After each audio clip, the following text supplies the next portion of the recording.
Our next guest ranks number 9 on Fortune's 40 Under 40 list this year. Recently promoted, she now oversees more than 200 cities for a disruptive company that just celebrated its 6th birthday. It's very hard to believe that this company is only 6 years old and is in a daily war for market share. Please join me in welcoming Uber's head of North American operations, Rachel Holt.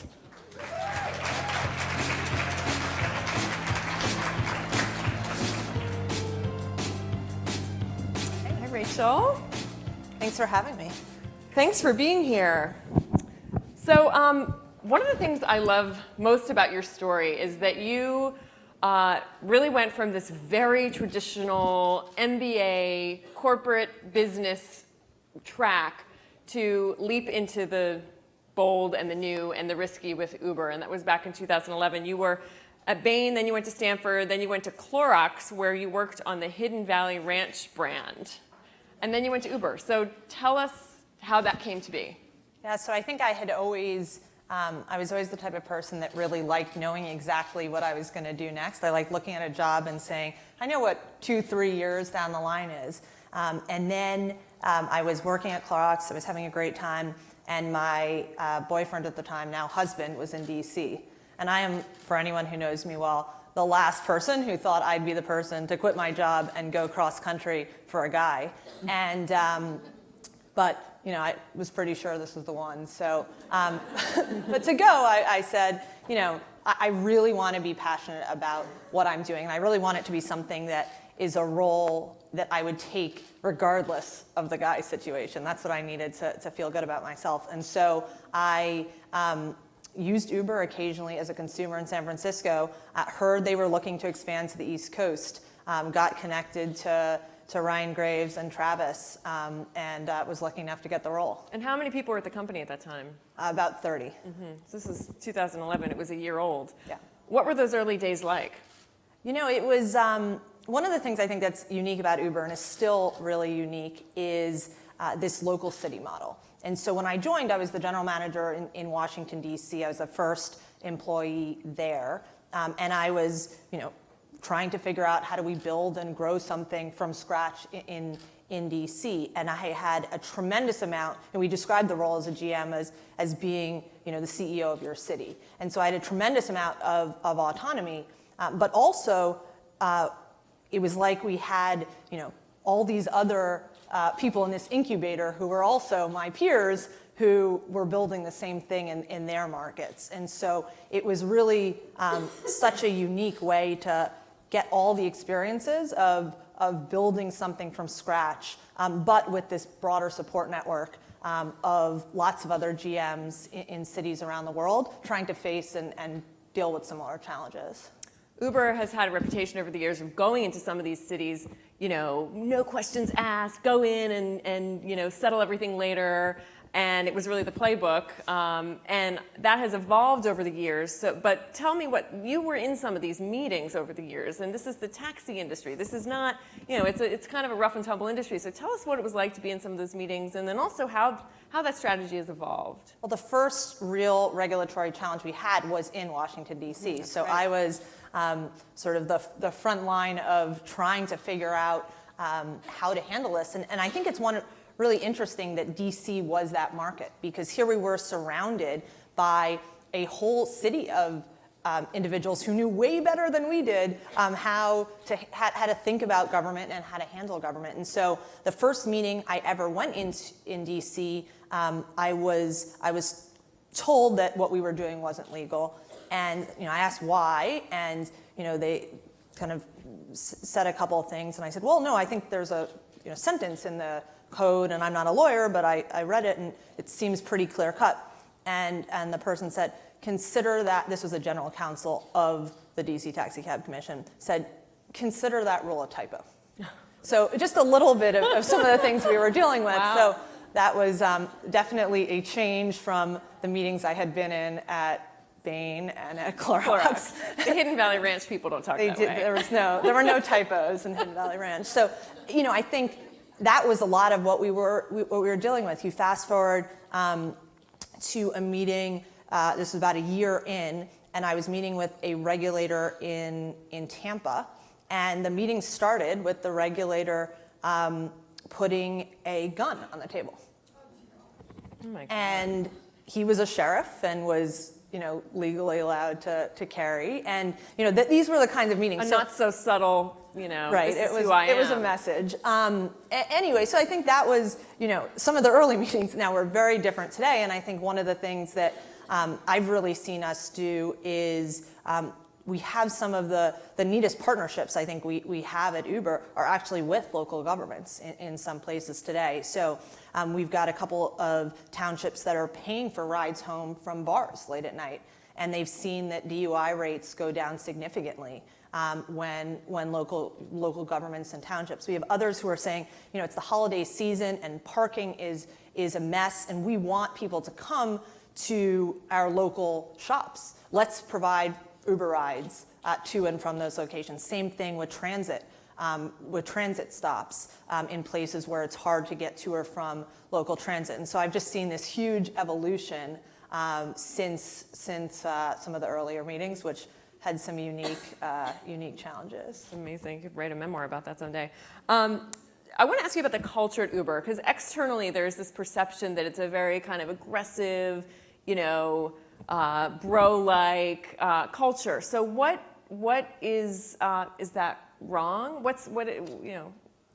I think Uber has, is perceived or externally in a way that I think is pretty different than at least the experience I've had there. I mean, there hasn't been an opportunity at Uber that I feel like I haven't been given, and it's certainly a place where we have a set of very clear cultural values that we expect people to kind of live out and believe in. But those are values like be an owner, not a renter.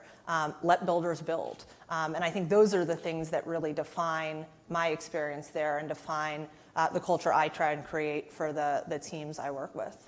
You were I think the third person to take maternity leave at the company. So what was that like? It was, I think when I was really nervous the first time I told Travis that I was pregnant. And he was like, "You waited this long to tell me, Rachel? Come on, that's so exciting." How long did you wait? How long? Maybe 15 weeks or something, 16. So it wasn't even that far. He's like, I wanted to know those things. And so my experience, Uber was so supportive of being able to go out on maternity leave and really take the time I needed. And it's been awesome coming back. And I now have so many people on my team, that have taken maternity leave. The woman who works for me, who runs the East Coast, is coming back in a week, and I'm just kind of counting down when she comes back. But it's so great now that this is really commonplace. Mm-hmm. I want to open it up to the crowd. Does anyone have a question for Rachel? I can keep going. Why do you think it was the case, though, that externally there was that perception about Uber?